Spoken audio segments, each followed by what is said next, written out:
guys, I don't know if you've been hearing about the Brooks Glycerin Max, but it's kind of a hype shoe. And I think there's a lot of things that some of you may look at this shoe and kind of roll your eyes and maybe it won't work for me type of thing. But I want you to hold your opinion on this one. Guys, this is my full review of the Brooks Glycerin Max. Let's get into it.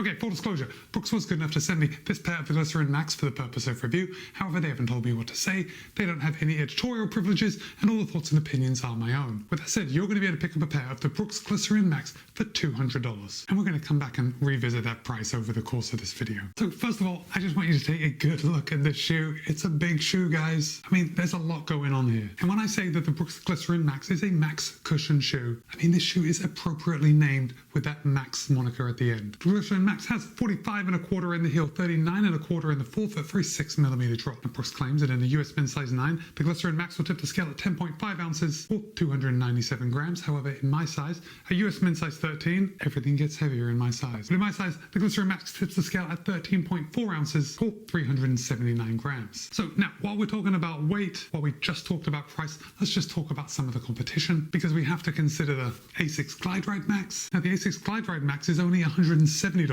And it's still pretty max. I mean, not as max as the Glycerin Max, but we have 44 in the heel, 38 in the forefoot, again for a 6mm drop. In my size, the Glide Ride Max weighs in at 12.3 ounces or 349 grams, so it's a little lighter than the Glycerin Max. Next up, we have the Puma Mag Max. Now, the Puma Mag Max will cost $180. Again, it's a super max stack height shoe, a little higher than the Glycerin Max, with 46 in the heel, 38 in the forefoot for an 8mm drop. And in my size, the Mag Max tips the scale at 13 ounces or 369 grams, so just a shade lighter than the Glycerin Max. Finally, I think we have to consider the Hoka Skyward X. And this is a crazy comparison, because the Hoka Skyward X will cost you $225, so a little bit more than the Glycerin Max. And this has 48 in the heel, 43 in the forefoot for a 5mm drop. But this does have a carbon fiber plate inside. So you may have to make a decision. If you're spending $225, do you want a plate or do you not? I will have an answer for you in just a second. Let's start at the top and work our way down. Now let me hold this up for you guys, because there is a lot of padding around here. Like, to me, this is a quintessential Brooks shoe. They make excellent shoes. They make very comfortable shoes, and they tend to use a lot of padding. They have stuck to that recipe with the Glycerin Max.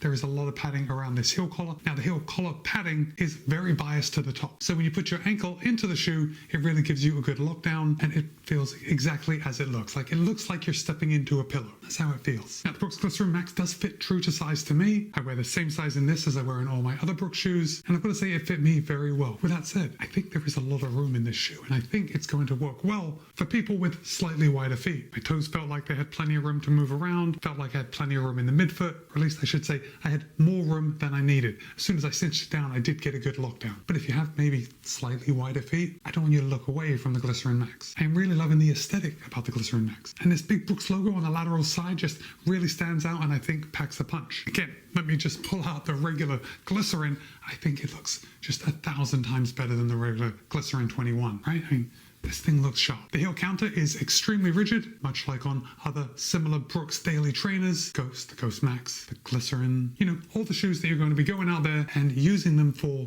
nice, easy, cruisy miles. That's where the Glycerin Max is still going to excel. But except for this big Brooks logo on the lateral side, that's really about it, guys. We just have a nice engineered mesh upper. It's fairly substantial. So I'm not sure in the height of summer if it's going to be the most breathable upper, but because it hasn't been summer, I didn't notice any downside to the upper of the Glycerin Max. It was very comfortable on my foot, no breathability issues whatsoever. The tongue fits right in with the heel collar. It is super plush, super padded. When you cinch down those laces, you are not going to feel the laces whatsoever. Now the tongue isn't gusseted at all, but we do have a little lace loop on the front. But I've got to say, I didn't have any tongue migration with the Glycerin Max at all. And look, here's where this review is going to take a little turn, because I feel like I've been describing this as like a big, somewhat heavy daily trainer, and we don't always want to hear that. Of course, these big padded daily trainers have their place, but we need them to do something extra if they want to stand out. So now we're going to talk about where the Brooks Glycerin Max actually stands out, because it does. And it stands out because of Brooks' new midsole foam. They're calling it DNA Tune, and it's a pretty solid midsole foam. And because there is so much of it here, it's going to do a lot of good things. Now, DNA Tune is a nitrogen-infused midsole foam, much like a lot of their other shoes, but this time they're combining two different foams. We have a foam with big, airy, spaced-out bubbles, which are going to lead to a nice soft landing. padding. That's what you're going to feel with the extreme comfort when you touch down. But then they've also incorporated some smaller,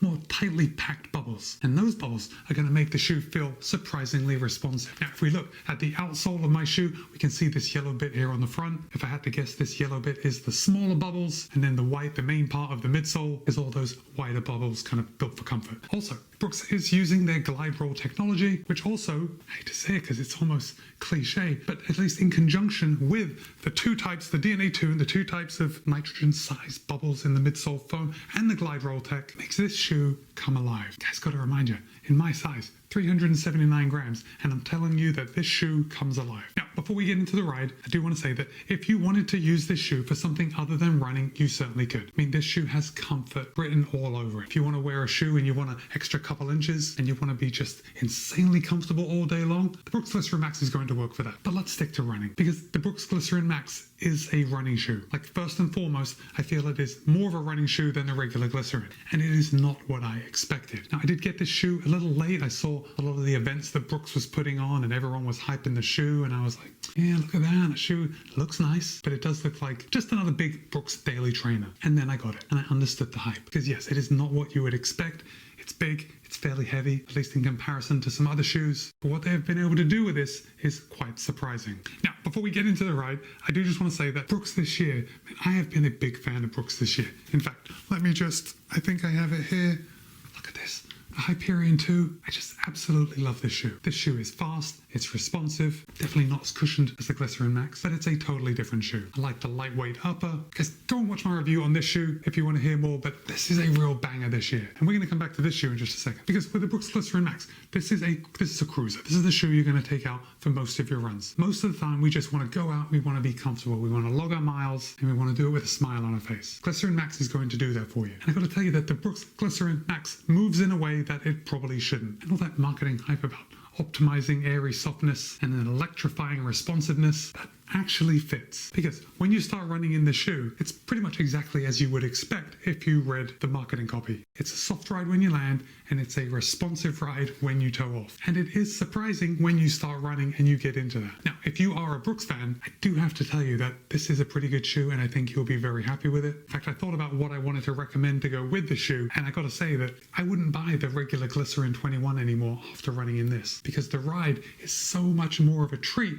in the Glycerin Max, even though it is slightly heavier. Now, even though that this is responsive when you toe off, it's responsive as you toe off if you compare it to other daily trainers, other cruisers. So I think your best bet, if you were looking to stay within the Brooks lineup, would be to go with something like this. Something light, something nimble, like the Hyperion 2, maybe the Hyperion Max 2 for your speed work. And then you can just sit back and enjoy the insane comfort and surprising performance of the Brooks Glycerin Max. I feel like I've been jumping all around in this review, but this shoe is somewhat of an enigma. It feels like it shouldn't feel, right? It doesn't feel like other shoes that I've compared it to, and it certainly doesn't feel like other daily trainers in the Brooks lineup. So guys, let me know your thoughts. Have you run in the Brooks Glycerin Max? Are you thinking about picking up a pair? Drop a comment and let me know. But with that, it's Matt B. This has been my review of the Brooks Glycerin Max. Be kind, be happy, run well. See you in a couple of days.